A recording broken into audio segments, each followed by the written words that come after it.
வணக்கம் ஐயா. பேசுகிறது கேட்குதா? கனடாவில் 10 ஆண்டுகளுக்கு மேலே சிறப்பாக இயங்கிக் கொண்டிருக்கிற தொல்காப்பிய மன்றம் நடத்துகிற இந்த திங்கள் கூட்டத்தில், திங்கள் கருத்தரங்கில் தலைமையேற்றிருக்கிற மன்றத்தினுடைய தலைவர் செல்வநாயகி ஸ்ரீதாஸ் அவர்களே, இங்கே நெறியாள்கை மற்றும் நந்தி நபில் இருக்கிற செயலர் சுகந்தன் வல்லபுரம் ஐயா அவர்களே, இந்த கருத்தரங்கில் தொல்காப்பியரின் அகப்பொருள் மரபில் திருக்குறள் என்னும் பொருண்மையிலே உரை வழங்க இருக்கிற திருமதி சம்மு ரவி அவர்களே, அறிவியல் தமிழை பற்றி உரையாற்ற இருக்கிற செல்வி அஸ்வினி அவர்களே, மற்றும் இந்த தொல்காப்பிய மன்றத்தினுடைய பொறுப்பாளர்களே, உறுப்பினர்களே, இந்த கருத்தரங்கிலே பங்கேற்றிருக்கக்கூடிய தமிழ் ஆர்வலர்களே, தமிழறிஞர்களே, அனைவருக்கும் வணக்கம். மார்ஃபீம் என சொல்லப்படுகிற இந்த உருபன் என்கிற இந்த சொல் தமிழிலே 1970க்கு பிறகு பயிற்சியில் இருக்கிற ஒரு சொல்.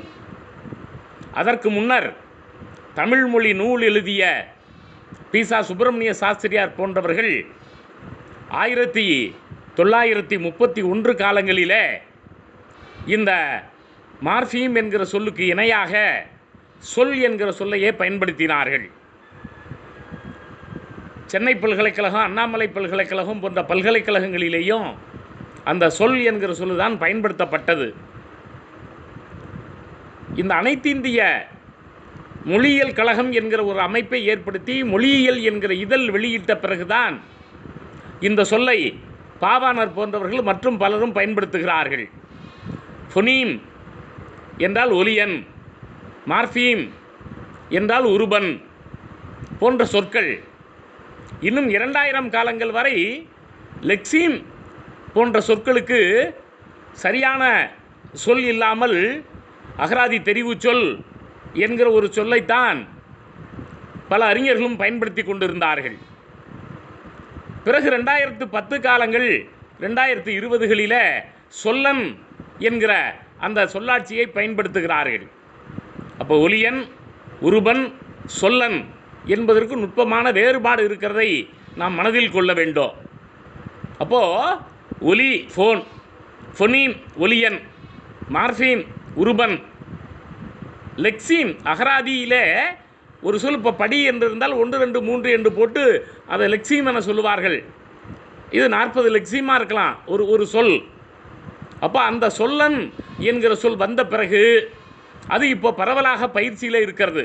இப்போ தொல்காப்பியத்தில் நம்ம உரியியல் படித்தோம்னா இந்த சொல்லன் அப்படிங்கிற சொல்லாட்சி நமக்கு இயல்பாக புழக்கத்துக்கு வரும். அது ரொம்ப அடிப்படையான ஒரு செய்தி. எல்லாத்தையும் வேர்டு, எல்லாத்தையும் சொல் என்று பார்த்த பார்வை மாறி ஒவ்வொன்றும் மாறுகிற ஒரு போக்கை பார்க்கிறோம். செமீம் என்கிற சொல் செமான்டிக்ஸ், அப்புறம் அந்த டீப் ஸ்ட்ரக்சர், சர்ஃபேஸ் ஸ்ட்ரக்சர் என்று சொல்லப்படுகிற புறவடிவம், புதைவடிவம், இந்த மாதிரியான பொருண்மையியல் கோட்பாடுகள் தமிழில் மொழிபெயர்க்கப்பட்ட போது பொருளன் என்கிற ஒரு சொல்லாட்சியை இப்போது பயன்படுத்துகிறார்கள் செமீம் என்கிற பொருளில். இப்படி நிறைய மொழியியல் கலைச்சொற்கள் தமிழில் இன்றைக்கு 2026 வளர்ந்திருக்கிற ஒரு போக்கை ஒரு மாணவன் என்கிற முறையிலே நான் அவதானிக்கிறேன். ஏனென்றால் தமிழ் மொழியியல் என்பது இருக்கிறதே, அது இன்றைக்கு தனித்தன்மையாக வளர்ந்திருக்கிற ஒரு போக்கு இருக்கிறது. அதில் அடித்தளமிட்ட சாகித்யலிங்கனார், முனைவர் பொற்கோ, இப்படி முன்னோடிகளாக இருந்து பலரும், சேவை சண்முகம் ஐயா, நீங்கள் ராஜாராம் ஐயா, இப்படி பலரும் அடிப்படையில் இருந்து இதை கொஞ்சம் கொஞ்சமாக வளர்த்தெடுத்திருக்கிறார்கள். பல்வேறு ஆய்வு நூல்களையும் வெளியிட்டிருக்கிறார்கள். ஆகையினால இன்றைக்கு இந்த மொழியியலை நாம் ஏன் கையில் எடுக்கிறோம் என்றால், மொழியியலாளர்களால் பெரிதும் போற்றப்படுகிற நூல் நம்முடைய தொல்காப்பியம். அவர்கள் இன்ன பிற இலக்கண நூல்களை தொல்காப்பியம் பேசுகிற அளவுக்கு பேசுவதில்லை. காரணம், தொல்காப்பியம் மிகச்சிறந்த அளவில் டிஸ்கிரிப்டிவ் கிராமர் என சொல்லப்படுகிற விளக்கமாக பேசுகிற இலக்கணமாக, எனவே விளக்கமுறை இலக்கணமாக திகழ்கிறது. நன்னூல் போன்ற இலக்கண நூல்கள் விதிகளை மட்டும் சொல்லி தருகிற இலக்கணங்களாக, அப்போ இந்த பிரிஸ்கிரிப்டிவ் கிராமர் என்கிற நிலையில் இருக்கின்றன என்று 1975 தொல்காப்பிய மொழியியல் என்கிற மாநாடு நடத்தி அதை நல்ல நூலாக தொகுத்து அண்ணாமலை பல்கலைக்கழகம் வெளியிட்டிருக்கிற காரணத்தினால இந்த மொழியியலோடு நாம் பார்ப்பது சிறப்பு மிகுந்ததாக இருக்கும் என்று நான் நினைக்கிறேன் நண்பர்களே.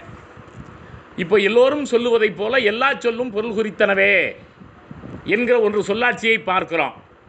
அப்போது minimum meaningful unit of a language என சொல்லுகிறார்களே, அந்த தன்மையை தொல்காப்பியர் உணர்ந்திருக்கிறார்.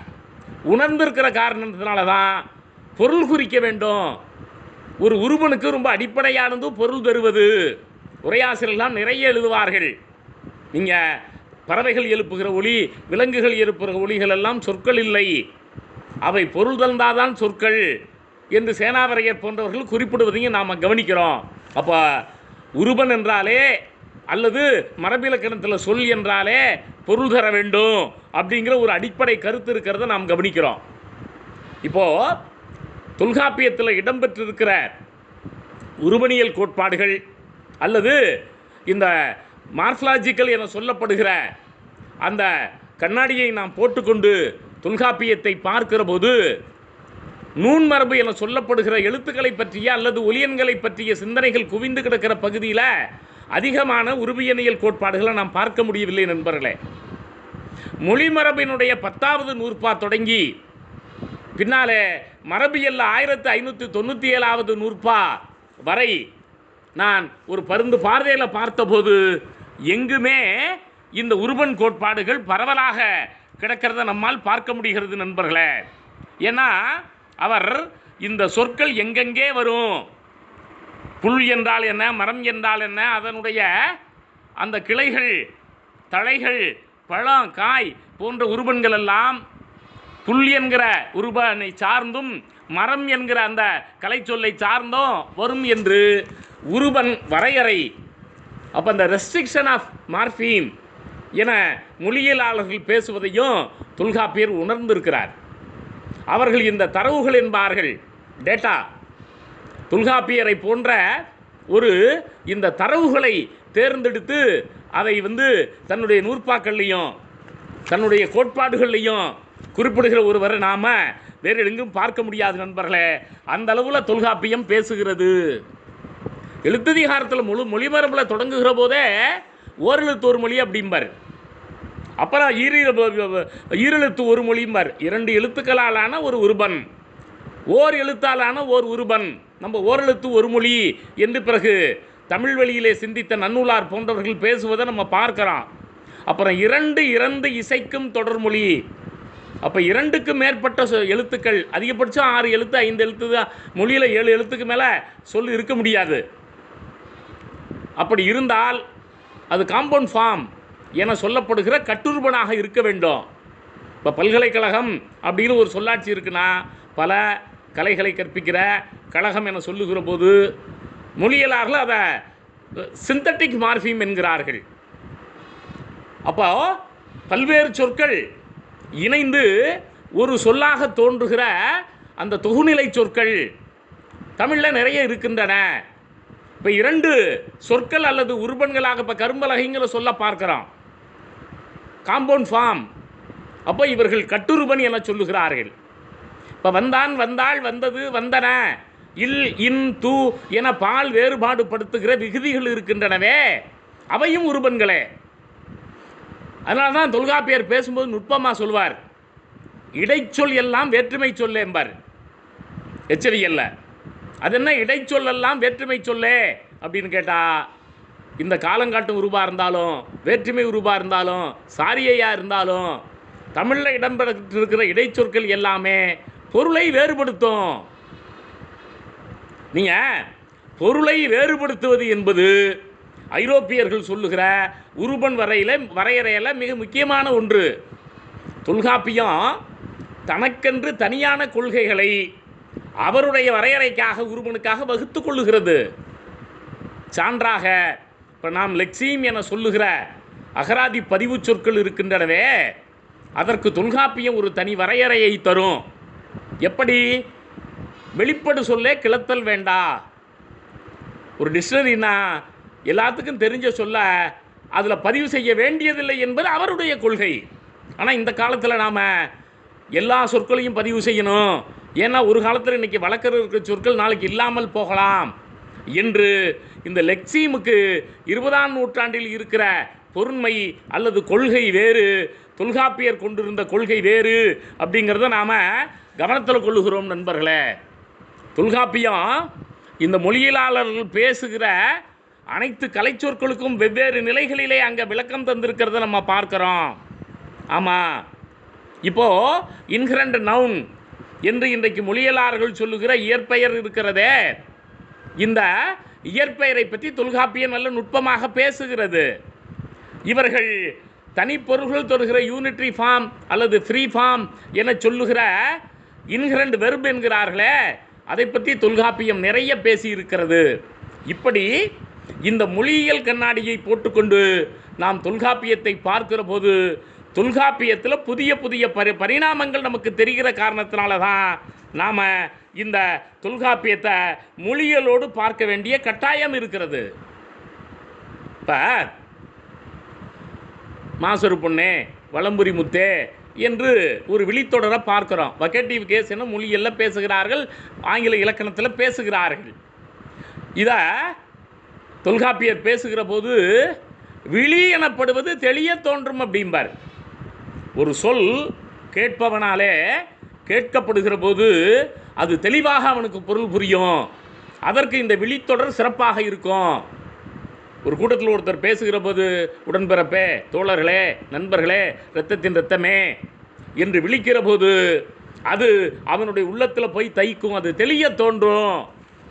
அப்போது விழித்தொடர்கள் என்பவை இன்றியமையாதவை என்று விழிமரபனுடைய முதல் நூற்பாவில் தொல்காப்பியம் பேசுகிற போது அந்த விழித்தல் என்கிற பொருண்மை இருக்கிறதே, அந்த பொருண்மை பற்றிய சிந்தனை அது என்னென்ன மாதிரியான எழுத்துக்கள் மொழியில் விழிமரபில் வரும், பெரிய பட்டியல் நண்பர்களே.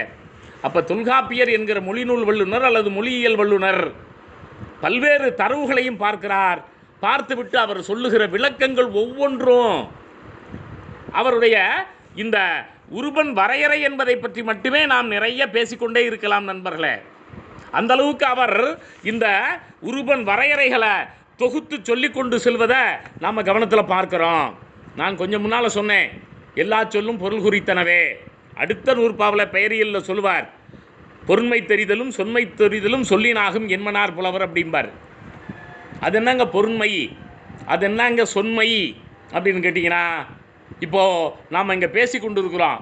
தொல்காப்பிய மன்றம் அப்படிங்கிற ஒரு அமைப்பு இருக்கிறது.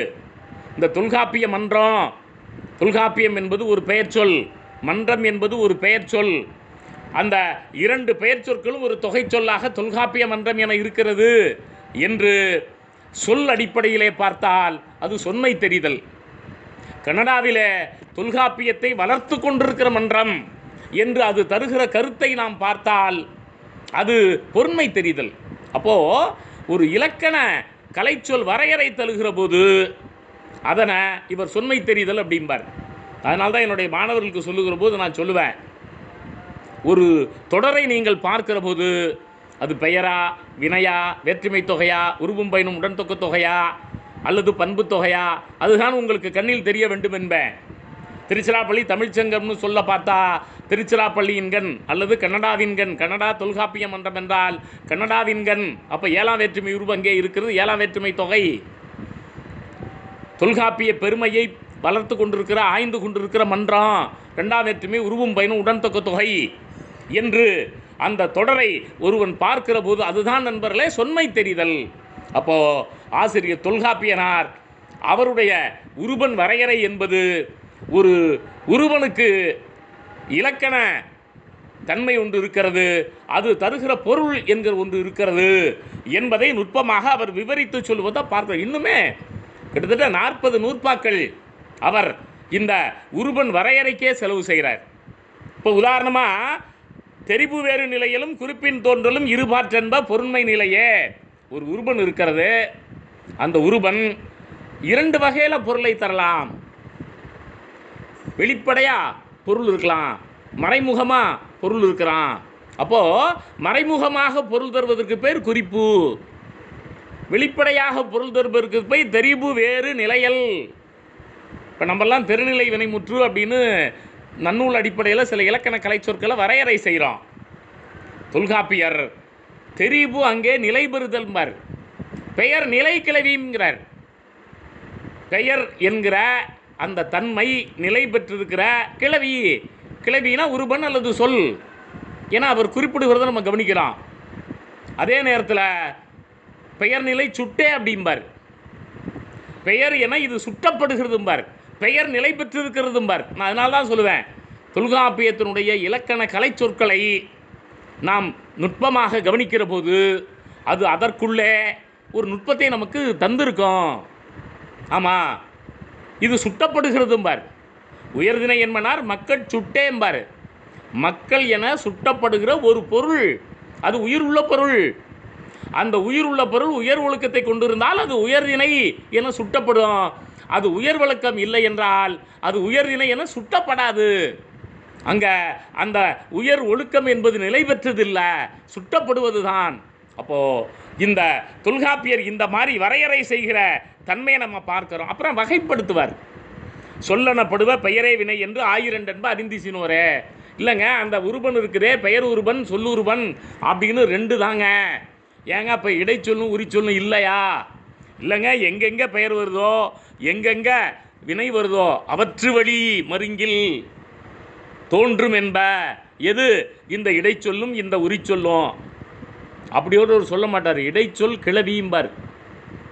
இந்த இடத்துல முதல்ல சொல்லிட்டு அப்புறம் ஏன் கிளவியை போட்டார்னா அது தொடருங்கிறார். மற்றொன்றை பேசினார்னா அந்த மற்ற என்கிற இடைச்சொல் இருக்கிறதே அந்த தொடரில் வருகிறது. இதை நம்ம சின்டாக்டிக்கல் அப்ரோச் அப்படிங்கிறோம். நீங்கள் மொழியியல் பல்கலைக்கழகங்களில் மேலை நாடுகளில் ஒரு ஃபொனடிக் ப்ரொஃபஸர் அந்த ஃபொனடிக்ஸ் பேஸில் தான் அந்த எல்லா இலக்கணத்தையும் பார்ப்பார். ஒரு மார்ஃபாலஜிக்கல் பேராசிரியர், ஒரு உருவனியல் பேராசிரியர் அனைத்தையும் அந்த உருவனியலை தான் பார்ப்பார். ஏன்னா அங்கே அது தனித்தனி துறையாக, அகராதியியல் தனித்துறையாக, கம்ப்யூட்டேஷனல் லிங்குவிஸ்டிக்ஸ் தனித்துறையாக, ஒவ்வொன்றும் அங்கே தனித்தனியாக. லெக்சிகாலஜிக்கு ஒரு பேராசிரியர், லெக்சிகோகிராஃபிக்கு ஒரு பேராசிரியர். அப்போது அகராதி இயலுக்கு ஒன்று, அகராதி வரைவியலுக்கு ஒன்று என்று அவர்கள் மொழி இலக்கணத்தை கற்பிக்கிற போது வேறுபடுத்தி பார்க்கிற ஒரு பார்வை உண்டு. தமிழ்லையோ தமிழ்நாட்டிலேயோ இந்திய நாட்டிலேயோ அந்த மாதிரி இந்த மொழியை இலக்கணத்தை பார்க்கிற பார்வை இல்லை என்றாலும் தொல்காப்பியத்துக்குள்ளே அவை அனைத்தும் பொதிந்து கிடக்கின்றன அப்படிங்கிறத நாம் ரொம்ப நுட்பமாக கவனிக்கிறோம் நண்பர்களே. அப்படியானால் ஒன்றை நாம் புரிந்து கொள்ளுகிறோம். இந்த தொல்காப்பியம் என்கிற இலக்கண பெருநூல், நான் அடிக்கடி மாணவர்களுக்கு சொல்கிறது உண்டு, யுனிவர்சல் கிராமர்னு சாவே சுப்பிரமணியன் சொல்லுவார். உலக மொழிகளுக்கான இலக்கணத்தை பேசுவது அது அப்படிங்கிறது ஒன்று. ரொம்ப நுட்பமானது நாம் பேசுகிற இந்த கருத்து.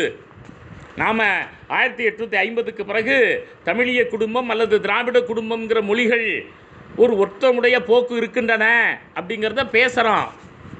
ஆனால் தமிழினுடைய வேர்கள் தென் அமெரிக்காவிலையும் ஆப்பிரிக்காவிலையும் ஆஸ்திரேலியாவிலையும் பழங்குடி மக்கள் மொழிகளையும் நிறைய இருக்குது என்பது வேறு செய்தி. உலகிலேயே முதல் இப்படி 1610 நூற்பாக்களோடு ஒரு பெரிய பேழையாக அமைந்து கிடக்கிற இலக்கண நூலை நாம் இதுவரையிலையும் பார்க்க முடியலை நண்பர்களே.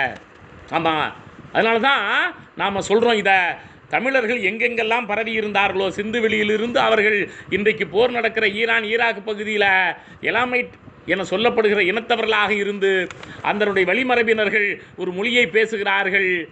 அது கிபி 500லேயே அந்த அரசு அழிந்து விட்டது, கிமு 500லேயே அழிந்து விட்டது. ஆனால் அந்த மக்களிடம் பேசுகிற சொற்கள் 2000 சொற்கள் தமிழ் சொற்கள் இருக்கின்றன என்று மொழியலாளர்கள் எடுத்து சொல்லி, ஏதோ தமிழ் தெலுங்கு மலையாளத்தோடு நாம் தமிழை சுருக்கிவிட முடியாது, இந்திய நாட்டில் இருக்கக்கூடிய மொழிகளோடு மட்டும் நாம் பார்த்தால் போதாது. பிராகிருத் மொழி தமிழினுடைய வடநாட்டு கிளைமொழி என்பார் பாவாணர். இப்போது அதை தாண்டியும் உலகம் முழுவதிலும் இருக்கக்கூடிய மொழிகளில் எது எது இந்த தமிழ் மொழி குடும்பம் அல்லது திராவிட மொழி குடும்பத்தை சார்ந்ததாக இருக்கிற மொழிகள் என்று பலரும் பேசுவதை கற்று எழுதுவதை நாம் கவனத்தில் கொள்ளுகிற போது தொல்காப்பியம் என்பது உலகம் முழுவதும் பரவி இருந்த மொழிக்கான இலக்கண நூல். இன்றைக்கு நான் ஒரு சின்ன சிற்றூரில் இருந்துக்கிட்டு பேசுகிறேன், நீங்கள் கன்னடாவில் இருந்துக்கிட்டு கேட்குறீங்க. அன்றைக்கு இவர்கள் எல்லா பக்கங்களிலும் பரவி இருந்தபோது இந்த சிந்தனைகள் பரவி இருந்தன அப்படிங்கிறத பார்க்குறோம். இதை இன்னும் கொஞ்சம் நுட்பமாக நான் பேசினேன்னா, எழுத்ததிகாரத்தில் ஒவ்வொரு சொல்லையும் ஒவ்வொரு உருவனையும் இப்போ உச்சக்காரம் இருமொழி குறித்தேம்பார். உசுன்னு ஒரு சொல்ல சொல்லிட்டு முசுன்னு ஒரு சொல்ல சொல்லிட்டு எப்படி இது குரங்கை குறிக்கிறது. இந்த 2 குறில் இடம்பெற்றிருக்கிற உகரம் பெற்றிருக்கிற சொற்கள் தமிழில் 2 சொற்கள் தான் இருக்கின்றன. அதுதான் நண்பர்களே நாம் அந்த டேட்டா கலெக்ஷன் அந்த ஒரு முடிவை தேர்ந்தெடுப்பது, ஒரு மொழியில் இருக்கக்கூடிய அனைத்தையும் தேடுவது. உப்பக்காரம் ஒரு மொழி குறித்தே. அப்போது இந்த உகரம் என சொல்லப்படுகிற முற்றியல் உகரம் இருக்கிறதே, அது 2 எழுத்து சொற்களில் வருகிற போது ஒரே ஒரு சொல் தான் ஒரு மொழியில் இருக்கிறது என்று ஒரு மொழி வல்லுநன் ஒரு மொழியியல் வல்லுநன் தேடி எடுத்து அது 2 நிலைகளில் பொருள் தரும். அது தன்வினையும் குறிக்கும் பிறவினையும் குறிக்கும். தபுனா நான் இறந்தேன் என்பது பொருள் தபுதாரம். சங்க இலக்கியத்தில் 600க்கு 700க்கு மேற்பட்ட இடங்களில் இந்த தபுங்கிற சொல் வர்றதை பார்க்குறோம். அவனை கொல் என்கிற போது அது அப்போ ஒரு உருவன் எந்த இடத்துல தன்வினையோடு இருக்கிறது, எந்த இடத்துல பிறவினையோடு இருக்கிறது என்பதையெல்லாம் நுட்பமாக பார்த்து இது இருமொழிக்கு உரித்தே என்று ஒரு கொள்கையை ஒரு மொழி வல்லுநன் சொல்லுகிற போது நாம் வியந்து போகிறோம் நண்பர்களே. ஒரு சொல்ல ஒரு உருவனை எடுத்துக்குவார். இங்கே ஈற்று சொல்ல ஒளியன் மாறலாம், அறம் அரண்னு வரலாம் சொல்லிவிட்டு மனம் மனன்னு வரலாம் அப்படிங்கிறத சொல்லிவிட்டு அப்படி வராத சொற்கள் இவை இவைன்னு பட்டியல் போடுகிறார். நம்ம அதுதான் தொல்காப்பியத்தில் நுணுக்கமாக கவனிக்கலாம். இப்போ எகின்னு ஒரு சொல்லு இருக்குது, அங்கே எகிம்னு வர முடியாது. பிசின்னு ஒரு சொல்லு இருக்குது, அது பிசிம்னு வர இயலாது. குயின்கிற ஒரு சொல்லு இருக்குது, மேகம் பொருள். இப்போ ஒவ்வொன்றுக்கும் தனித்தனி பொருளோடு உரையாசிரியர்கள் எழுதி போட்டிருக்கிறத மாணவர்கள் நுட்பமாக நீங்கள் படித்து கொள்ளலாம் நண்பர்களே. ஆமாம், அழன்கிற சொல், புலன்கிற சொல். அழன்னா பிணம்னு அர்த்தம். புலன்னா தண்ணி புழல் இருக்கிறதே, ஓடுகிற குழாய் இருக்கிறதே, அதுபோல் ஒரு தாமரை தண்டில் உள்ள புழல் இருந்தால் அது புலன் என வருகிறது ஒரு தன்மையை பார்க்கிறோம். இன்றெல்லாம் இந்த உரையாசிரியர்கள் அவர்கள் காலத்தில் தங்களுக்கு கிடைத்த சான்றுகளோடு இவற்றை விளக்குகிறார்கள் நண்பர்களே.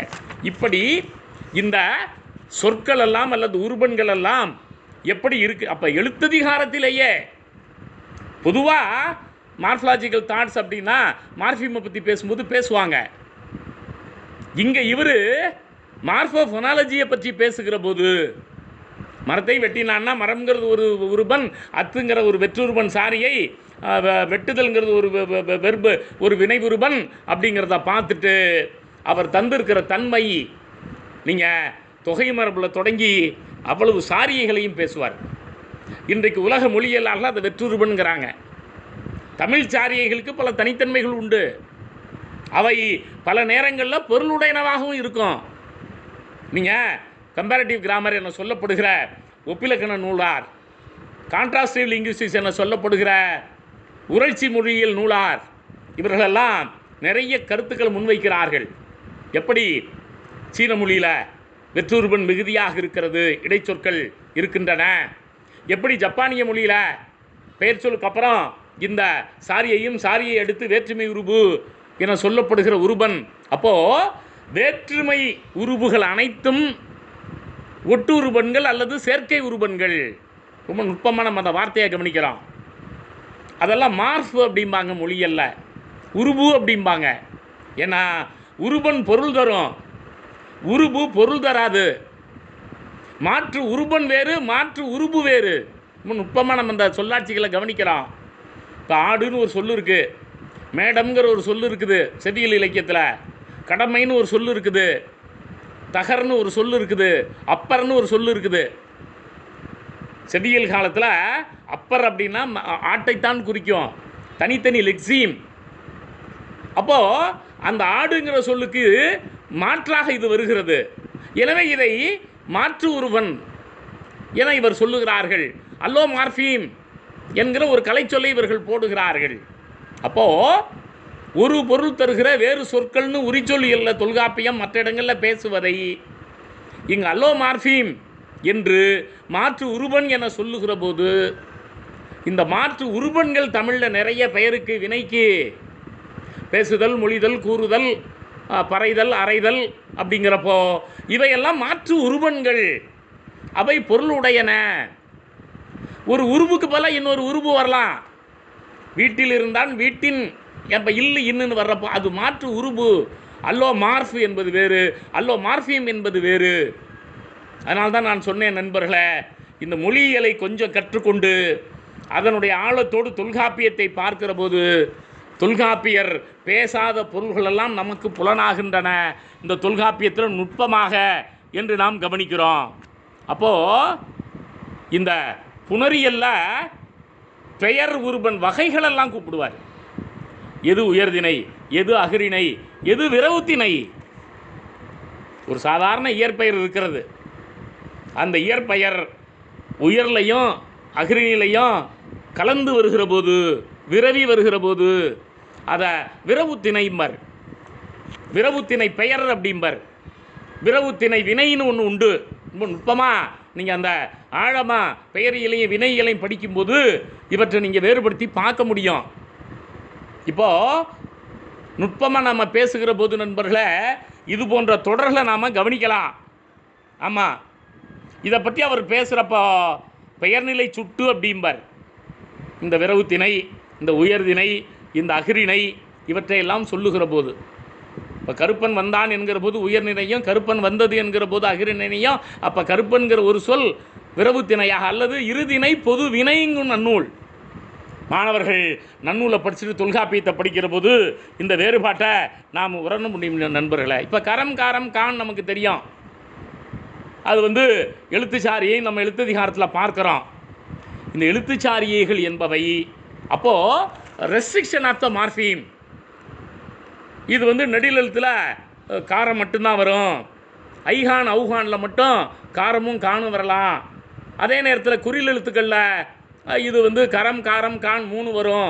அகரம், ஆகாரம், அகான்னு சொல்லலாம்.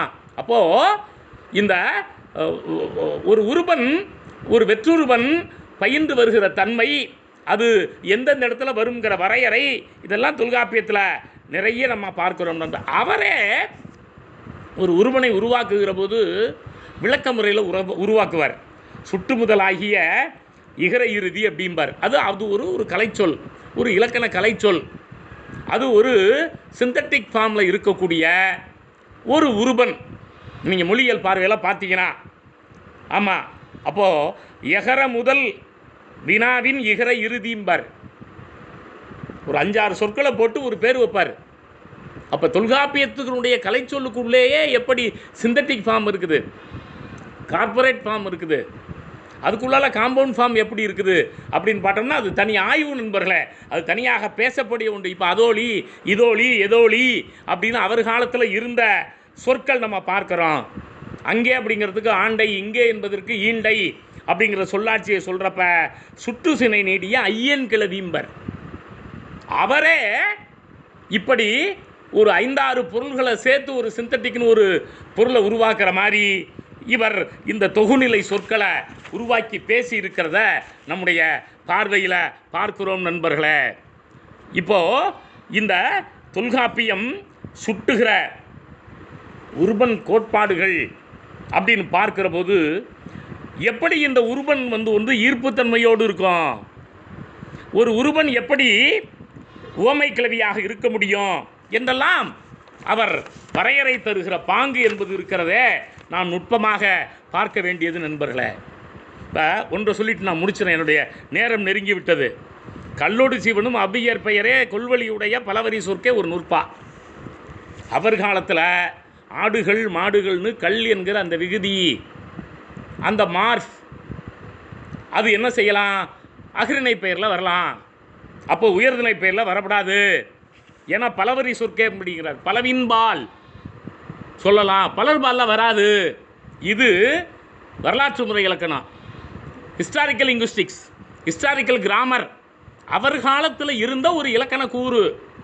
நம்ம பாடத்தில் இப்போ மாணவர்கள், ஆசிரியர்கள், மக்கள் இப்போ இந்த கல்லுங்கிற விகுதி அந்த செவியல் காலத்திலேயே நீங்கள் குறுந்தொகை அகநானூறு காலத்திலே மாறி இருக்கும்.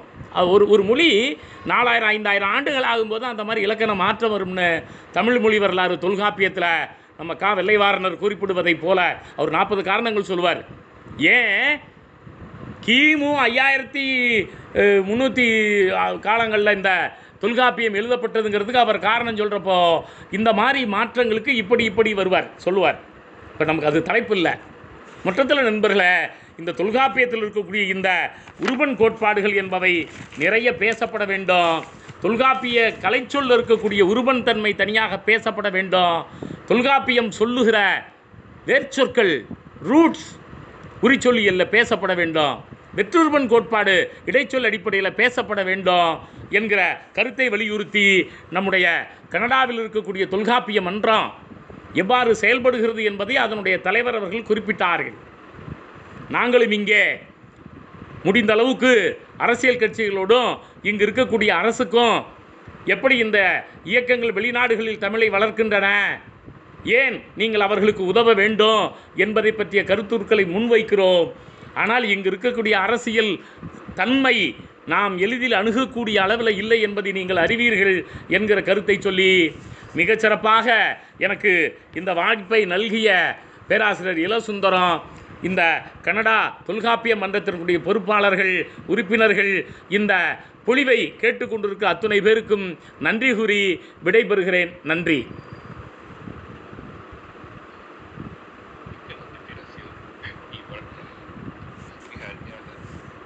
சிறப்பாக நீங்கள் மொழியியல் தொல்காப்பியம் மிகவும் புலமை பெற்று என்பதை காட்டி சென்றது நல்ல மனித தொல்காப்பியம் உலக மொழிக்கான பொது நூல் என்பதை நீங்கள் வலியுறுத்தி கொண்டீர்கள். புதிய கண்ணோட்டமாக எனக்கு இருந்தது. ஒருவன் பற்றிய மொழியில் படித்திருப்பார்கள். அதில் தொல்காப்பியம் படிக்காதவர்கள், தொல்காப்பியம் படித்த மொழியில் படிக்காதவர்களுக்கு ஒருவருக்கான வித்தியாசங்கள், அதாவது தராது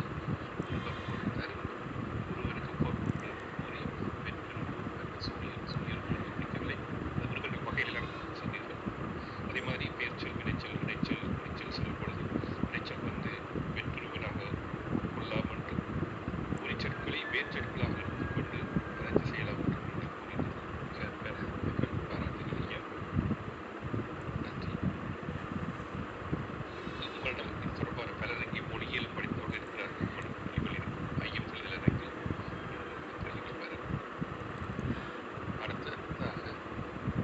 அடுத்த பேச்சாளர் திருமதி சமூகராவி.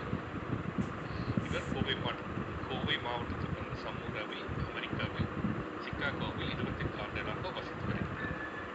இவர் ஒரு கணினி பொறியியலாளர். கணினி பொறியியல் மற்றும் தஞ்சாவூர் பல்கலைக்கழகத்தில் தமிழ் இளங்கலை பட்டம் பெற்றார். தமிழ் அகாடமியில் தமிழில் முதுகலை பட்ட படிப்பை படித்துக் கொண்டிருக்கிறார். ஒரு தொலைத்தொடர்பு நிறுவனத்தில் துணைத்தலைவராகவும் மேல்நிலை தொழில்நுட்ப இயக்குநராகவும் பணிபுரிகின்றார். சைவ சித்தாந்தம், கல்வெட்டில் தமிழியல், தமிழ் பண்டிசை ஆகியவற்றில் பட்டயம் பெற்றுள்ளார். சிகாகோ புறநகர் தமிழ் பள்ளியின் ஒருங்கிணைப்பாளராகவும் பகுதி நேர தமிழ் ஆசிரியராகவும் பணிபுரிந்து வருகின்றார். பல கருத்து நிகழ்வுகளை ஒருங்கிணைத்து நடத்தியும் பங்கேற்றுள்ளார். பல ஆய்வுக் கட்டுரைகள் எழுதியுள்ளார். உலகத் தமிழ் ஆராய்ச்சி மன்றம் நடத்திய 11ஆம் உலகத் தமிழ் ஆராய்ச்சி மாநாட்டில் 5ஆம் உலக